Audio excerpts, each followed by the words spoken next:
talaga sobra. Pangarap ko talaga na maka-order ng ganito kalaki. Ang laki pala niya sa personal. Oh, ayun, oh, ang laki. Tapos, ayan yung mga free niya. May pa-free pa na ano, oh, di ba, sandok.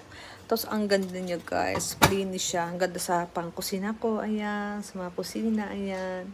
And thank you, seller. Mayroon comment ko talaga itong Shopee account niya kasi sobrang ganda. Kinaganda nito, guys, kasi meron siyang ganito, oh, warm cancel, may present, ganun. Tapos may pa-soft meat, cake, ay, pak. Ang dami niyang purpose dito, pwede paglutuan, hindi lang siya sa rice. So, ayan. Thank you, seller. Napakabait mo talaga. Ayan. Ang ganda ng quality, guys. Makita nyo naman, oh. I-click nyo lang yan, oh. Diba?